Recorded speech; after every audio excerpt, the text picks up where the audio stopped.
बिहारी भाई सुरक्षा समिति की ओर से आज छठ घाट पर हमने अपना पंडाल लगाया है।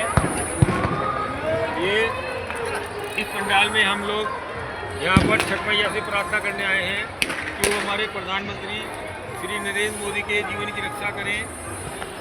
हम सूर्य भगवान को अर्घ देने आए हैं कि आज हमारे प्रधानमंत्री श्री नरेंद्र मोदी को रूस में CIA की अंग्रेजी ताकतों ने मारने की कोशिश की थी।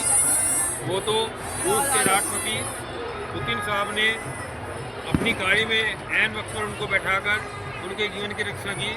इस मामले में एक CIA का एजेंट बांग्लादेश में भी KBC ने मार गिराया, जो प्रधानमंत्री श्री नरेंद्र मोदी की हत्या की साजिश रच रहा था। मेरे भाई और बहनों, ये अंग्रेजी ताकतें, ये ईसाई ताकतें बिलबिला रही हैं, क्योंकि हमारा भारत देश आज बहुत आगे बढ़ रहा है। उन ईसाई ताकतों ने कई बार हमारे प्रधानमंत्री श्री नरेंद्र मोदी को मारने की कोशिश की है। भीमाकोरे गांव मामले का नाम आपने सुना होगा। इस मामले में रोना विल्सन नाम के एक ईसाई को महाराष्ट्र पुलिस ने गिरफ्तार किया। सोमा शहर और दूसरे साथी भी कई उसके पकड़े गए। इसी के साथ साथ रोना विल्सन के लैपटॉप से एक पत्र प्राप्त हुआ, जो प्रधानमंत्री श्री नरेंद्र मोदी की हत्या की साजिश करने के लिए लिखा गया था, किसी प्रकाश नाम के कामरे। मेरे भाई और बहनों, ये ईसाई ताकतें, अंग्रेजी ताकतें पूरे देश में छाई हुई हैं। आप देखिए कैसे हमारी छठ पूजा पर CIA के एजेंट अरविंद केजरीवाल ने रोक लगाई, कैसे हमारे दिवाली के पटाखों पर ये ईसाई ताकतें रोक लगा रही थी दिल्ली में। अरविंद केजरीवाल को आप जानते हैं, ये CIA का एजेंट है। यहाँ पर हम छठ घाट पर ये किताबें भी बांट रहे हैं, इनका नाम है, बड़ी संख्या में किताबें हम लोग बांट रहे हैं ताकि लोगों में जागृति आए और ईसाई ताकतों का विनाश हो। इसके विनाश करने का हमने संकल्प लिया है। मेरे भाई और बहनों, इस देश के न्यायाधीश, इस देश के सुप्रीम कोर्ट के जज, इस देश के सुप्रीम कोर्ट के जज भी इन ईसाई ताकतों के पक्ष में खड़े हुए हैं, इन अंग्रेजी ताकतों के लिए काम कर रहे हैं। जब रोना विल्सन को गिरफ्तार किया गया और उसके साथी सुधा भारद्वाज, वरवरा राव, गौतम नगर के अरुण फेरारा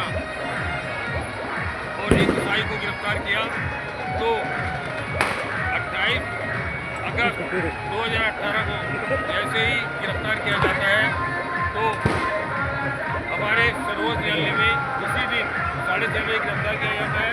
10:30 बजे उन आतंकवादियों को छुड़ाने के लिए रोमिला थापर और प्रशांत भूषण एक याचिका सुप्रीम कोर्ट में लगाते हैं। उससे पहले 6:30 बजे हमारे देश के 3 उच्च न्यायालय उन आतंकवादियों को गिरफ्तारी के 4 घंटे बाद एक याचिका में सुनवाई करते हैं। जमानत याचिका तो लगाई गई थी। मेरे भाइयों और बहनों, इन देशद्रोही ताकतों के विनाश के लिए हम लोग सक्रिय हैं, किंतु हमारे सुप्रीम कोर्ट के जज इन देशद्रोही ताकतों को छोड़ देते हैं। देखिए कितने शर्म की बात है कि देश के 3 उच्च न्यायालय उन लोगों को गिरफ्तारी के 4 घंटे बाद सुनवाई कर रहे हैं जो प्रधानमंत्री को मानने के लिए। अभी हाईकोर्ट में सुनवाई पूरी होगी। सर्वोच्च न्यायालय में इन ईसाई आतंकवादियों का सहयोगी प्रशांत भूषण नाम का एक वकील, जो नक्सलवादियों का वकील है, जो देशद्रोहियों का वकील है, जो CIA का एजेंट है, वो 3:30 बजे सुप्रीम कोर्ट में याचिका लगाता है। इस पर 4 बजे हमारे दीपक मिश्रा साहब सुनवाई करते हैं और 5 बजे उन देशद्रोहियों को, उन आतंकवादियों को छोड़ने का आदेश सुप्रीम कोर्ट देता है, जो प्रधानमंत्री को मारने चले थे। जिसका शीतलवाड़ जैसी देशद्रोही नक्सलवादी के लिए भी सुप्रीम कोर्ट अवकाश काल में चंद्रचूड़ साहब रुकते हैं और BR गवई साहब रात के 9 बजे उसको जमानत देते हैं। इस देश में हो क्या रहा है? जो प्रधानमंत्री को मारने की साजिश में क्या सुप्रीम कोर्ट के जज शामिल हैं? क्योंकि ये लगातार उनको छोड़ रहे हैं। देखिए, हम लोग यहाँ पर भगवान से प्रार्थना करने आए हैं कि वो उन ताकतों का विनाश करे, और उसमें सुप्रीम कोर्ट की वो ताकतें भी शामिल हैं जो हमारे प्रधानमंत्री को मारने चली है। मेरे भाई और बहनों, आप लोगों से अनुरोध है, आज छठ पूजा पर अनुरोध करने आए हैं कि सभी लोग हमारे प्रधानमंत्री को जो मारने चले हैं, उनके विनाश के लिए और हमारे प्रधानमंत्री के जीवन की रक्षा के लिए शामिल करें। बठिंडा में भी प्रधानमंत्री को मारने की कोशिश की गई।